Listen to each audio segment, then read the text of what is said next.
when it established itself in Egypt, it established itself by the willing acceptance of the people, not through imposition, not through persecution, like the Christians of Egypt suffered under the Islamic caliphates, when their churches were destroyed, when their churches were desecrated, when their brothers and sisters were told that they couldn't do their processions in the streets, that they couldn't ring their bells, that they couldn't have their churches next to a mosque, when they had to go to the caliph even to ask to repair their churches.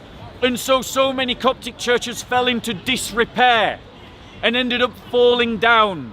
And then the Christians were forced to build their churches outside of the cities. And they were forced to have their doors not onto the main high street, but onto the side roads. And they were told that their prayers couldn't be heard by the Muslims.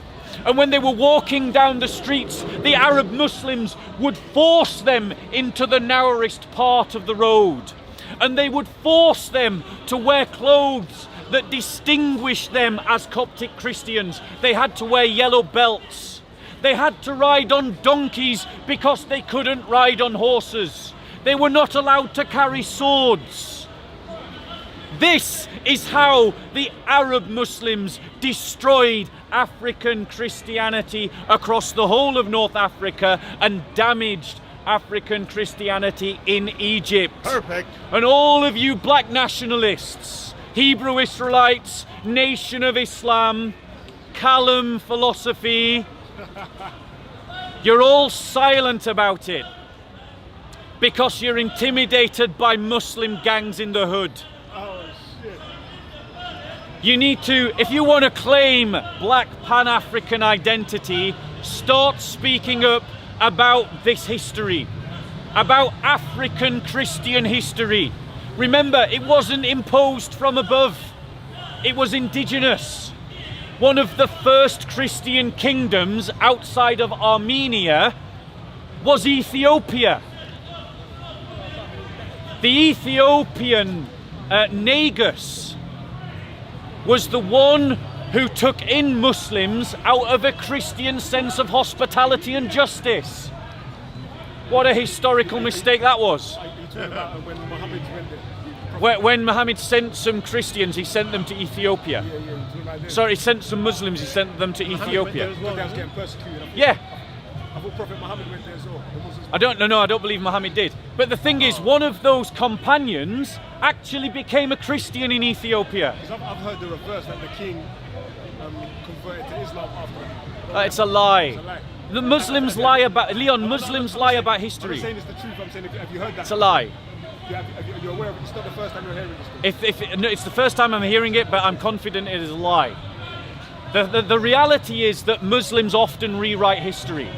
They rewrite history all the time. The Muslim Dawah people, they point towards colonial slave trade, which was a crime that went on for 300 years as a crime. But they're silent about the 1400 years Islamic slave trade. Where can I buy a black African child today if I want to? I go to Khartoum, I go to Chad. Is Khartoum a Christian city or a Muslim one?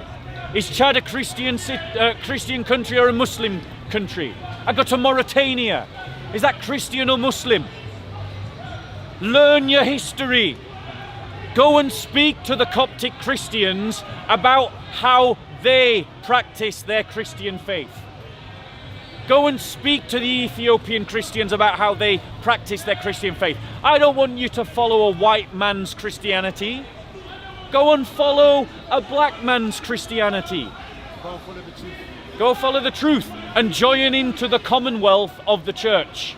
And that commonwealth in the 15th century saw Portuguese Christians from the Catholic Church and Ethiopian Christians from the Ethiopian Church fight against Islamic Jihad together in the 15th century. That's where real Christian spirituality for the Pan-African belongs. There. Bear in mind, it was Arab Muslims who killed 2 million. Did you hear that, Leon?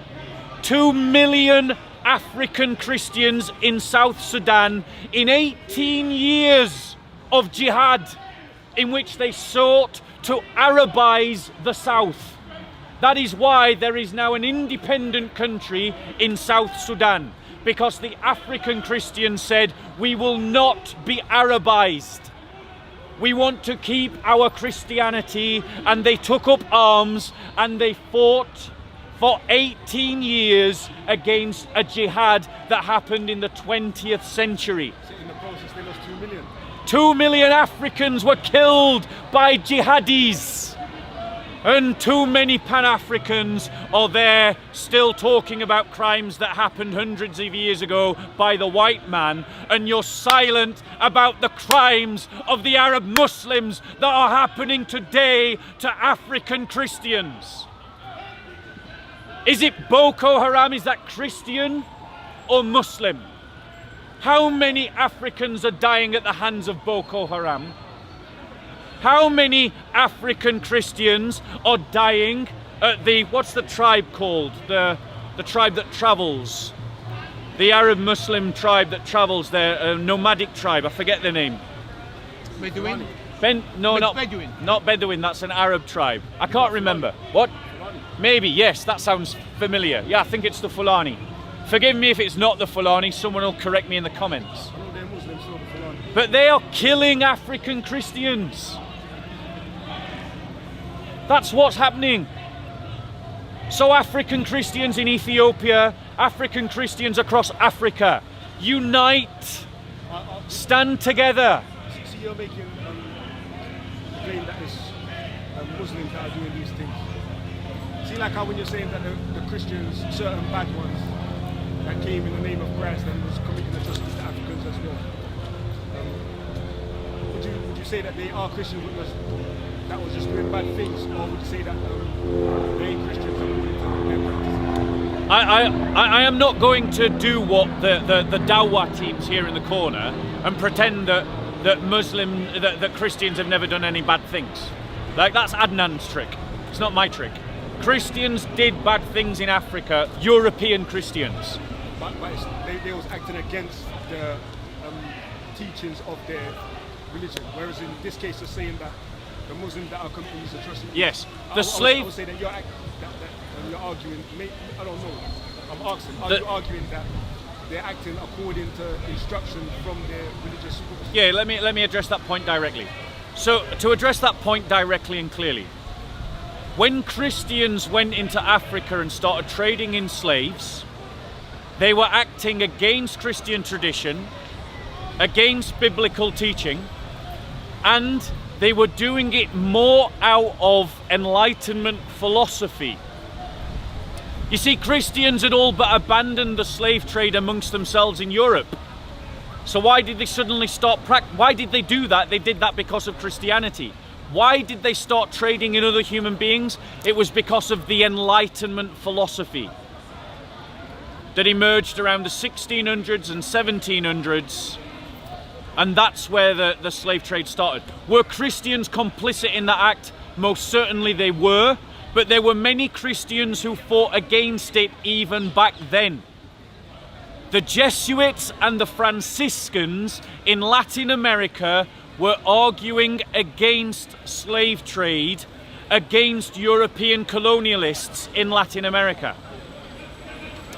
Now, you asked about the jihads that happened. I am sure, I'm going to answer the question. I am sure that not every action of those jihadis can be justified by Islamic teachings. Not every action. But the narrative that justifies using violence against other religious communities has been well testified to in Islamic sources and Islamic practice. And that is fair. And so, yes, those jihads that killed 2 million African Christians in South Sudan, that all you Pan-Africans are so silent about, that horrific crime that happened in the 20th century, that crime was justified by Islamic teaching. You're talking rubbish.